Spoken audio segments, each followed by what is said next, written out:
भाजपचे दिवंगत नेते गोपीनाथ मुंडे यांच्याबद्दल संजय राऊतांनी केलेल्या वक्तव्यानं खळबळ माजली आहे. गोपीनाथ मुंडे काँग्रेसमध्ये गेले असते तर त्यांचे प्राण वाचले असते असं संजय राऊत म्हणाले.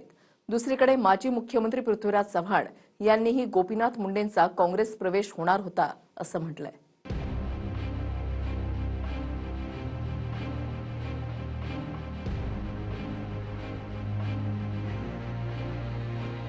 भाजपचे दिवंगत नेते गोपीनाथ मुंडेंबद्दल संजय राऊतांनी केलेल्या एका वक्तव्यामुळे खळबळ माजली आहे. गोपीनाथ मुंडे काँग्रेसमध्ये आले असते तर त्यांचे प्राण वाचले असते असं वक्तव्य संजय राऊतांनी केलंय.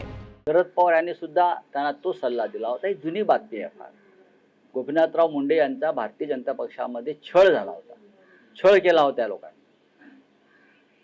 मानसिकदृष्ट्या त्यांच्यावरती आघात केले जात होते. त्यांचा अपमान केला जात होता गोपीनाथरावांचा. आम्हाला माहिती, आम्ही दिल्लीमध्ये होतो तेव्हा ते पवार साहेबांना भेटले, ते काँग्रेसच्या नेत्यांना भेटले. पण मनमोहन सिंग हे एक सज्जनग्रस्त होते. त्यांना अशा प्रकारच्या पक्षांतराला त्यांनी विरोध केला होता. त्याच्यामुळे त्यांना सल्ला देण्यात आला की तुम्ही आहात तिथेच थांबा. कदाचित जर ते काँग्रेसमध्ये आले असते तर त्यांचे प्राण वाचले असते. आता ऍक्सिडेंटमध्ये काय, काँग्रेसमध्ये गेलं तर ऍक्सिडेंट होणार नाही, बीजेपी मध्ये गेलं तर ऍक्सिडेंट होणार, असं काय आहे काय? का शिवसेनेमध्ये गेलं तर ऍक्सिडेंट होणार नाही, असं काय आहे? ऍक्सिडेंट असतात. गोपीनाथ मुंडेंबद्दलच्या या वादाला सुरुवात झाली ती माजी मुख्यमंत्री पृथ्वीराज चव्हाण यांनी केलेल्या दाव्यानंतर. गोपीनाथ मुंडे काँग्रेसमध्ये प्रवेश करणार होते, पण माजी पंतप्रधान मनमोहन सिंग यांच्या भूमिकेमुळे मुंडेंचा प्रवेश रखडला होता असं पृथ्वीराज चव्हाण म्हणाले होते. त्यांच्या पिताजींना आम्ही काँग्रेसमध्ये घ्यायचा प्रयत्न केला. मी मुख्यमंत्री असताना आमचं सगळं ठरलं. सोनिया गांधींची परवानगी घेतली. त्यांनी माझ्याकडे मत मागितलं की मला राजीनामा द्यावा लागेल मला खासदारकीचा, पण मला मंत्री करा, कारण मला निवडणूक लढावी लागेल. आणि दोघं म्हणजे भाजपचे नागपूरचे दोघं आहेत, ते मला काही निवडून देणार नाही. आणि ते त्यावेळेला भाजपचे विरोधी पक्षाचे उपनेते होते, मोठ्या पदावर, पण अत्यंत अस्वस्थ होते. मी नंतर मनमोहन सिंग यांना भेटायला गेलो. ते म्हटले का भाजपच्या सत्ताधारी विरोधी पक्ष गटनेत्याला आपल्या पक्षात घेऊन त्याला मंत्री केलं, ती लाच दिल्या जाते, मी बिलकुल करणार नाही. म्हणजे आलो आणि शेवटी सांगितलं सॉरी, ते काही शक्य होणार. ते मला म्हटले तुम्ही माझा राजकीय खून केला. आता काय करायचं त्याबद्दल?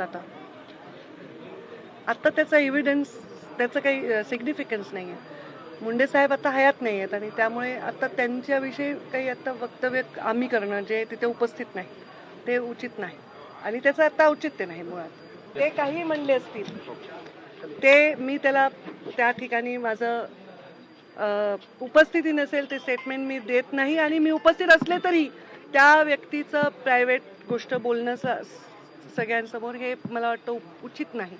त्याबद्दलचं मला टिप्पणी करता येणार नाही, मी नव्हते. पण मला जे माझे वडील कळले ते या कमळातच जन्मले आणि कमळातच ते विसावलेले आहेत. राजकीय विश्लेषकांच्या दाव्यानुसार प्रमोद महाजन यांच्या निधनानंतर गोपीनाथ मुंडे यांची भाजपमध्ये घुसमट होत होती. तो काळ राष्ट्रीय राजकारणात नितीन गडकरींच्या उदयाचा होता. 2009 मध्ये नितीन गडकरी भाजपचे राष्ट्रीय अध्यक्ष झाले.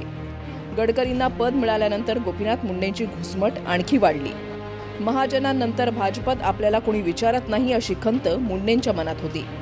समर्थक नेते, विरोधी पक्षातील मित्र, पत्रकार मित्रांकडे मुंडेंनी ही खंत अनेकदा खासगीत व्यक्त केली होती.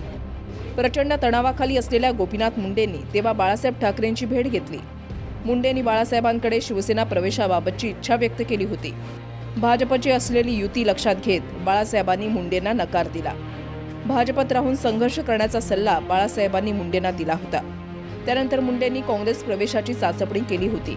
पण विरोधी पक्षातला मोठा नेता फोडणं हे लोकशाही संकेतांना धरून नाही अशी भूमिका मनमोहन सिंग यांनी घेतली होती. मी एवढंच म्हणेन की गोपीनाथ मुंडे जिवंत असायला. मला मुंडे कुठे जाणार होते, कोणाबरोबर जाणार होते याबद्दल काही बोलायचं नाही. आता ते दिवंगत आहेत, ते आपल्यात नाही आहेत. उगाच जे आपल्यात नाही तसे स्वर्गवासी झालेले गोपीनाथ मुंडे यांच्याबद्दल चर्चा करून काय मिळणार आहे? हे मात्र खरं की मुंडे साहेबांच्या माध्यमातून बीजेपी महाराष्ट्रामध्ये मोठ्या प्रमाणावर घरोघरी पोहोचली, हे खरं आहे. पृथ्वीराज बाबांना ही सगळी माहिती आहेच आणि त्या आधारावर ते बोलले असतील. आता मृत्यू झाल्यावर बोलणं किंवा जिवंत बोलणं, पण एखाद्या वेळेस ओघाने माणूस याची चर्चा होतेच ना, त्यांच्या मागच्या गोष्टी चर्चा होतेच, कारण त्यांची धुमसट झाली होती तिकडे. त्यांना साईटॅक करण्याचा प्रयत्न झाला होता. ज्यांनी या राज्यामध्ये भाजप वाढवली त्यांनाच बाजूला करण्याचं षडयंत्र रचलं होतं. त्यामुळे ते व्यथित होऊन त्यावर चर्चा त्यांनी केली होती असं माझ्या माहिती आहे. स्वर्गीय गोपीनाथराव मुंडे यांनी भारतीय जनता पार्टी वाढवली, घराघरामध्ये पोहोचली आणि अखेरच्या श्वासापर्यंत भारतीय जनता पार्टीमध्येच राहिले. संजय राऊत, तुम्ही मात्र खासदारकी मिळवण्यासाठी काँग्रेसमध्ये जाणार आहात. राहुल गांधींसोबत तुमच्या किती बैठका झाल्या? येणाऱ्या काळामध्ये जेव्हा खासदारकी संपेल तेव्हा तुम्ही काँग्रेसमध्ये प्रवेश करणार आहात.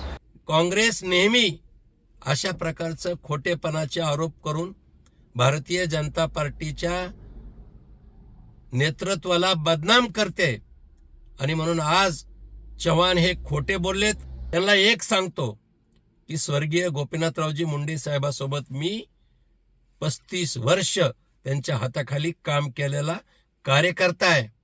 ते एकच म्हणत होते की माझा प्राण गेला तरी माझा देह भारतीय जनता पार्टीच्या झेंड्यामध्येच बांधला पाहिजे. गोपीनाथ मुंडेंच्या निधनाला आता 12 वर्ष पूर्ण झाली आहेत. मात्र पृथ्वीराज चव्हाण आणि त्यानंतर संजय राऊतांनी केलेल्या दाव्यांमुळे राजकीय वर्तुळात पुन्हा चर्चा सुरू झाल्यात. Bureau report, TV9 Marathi.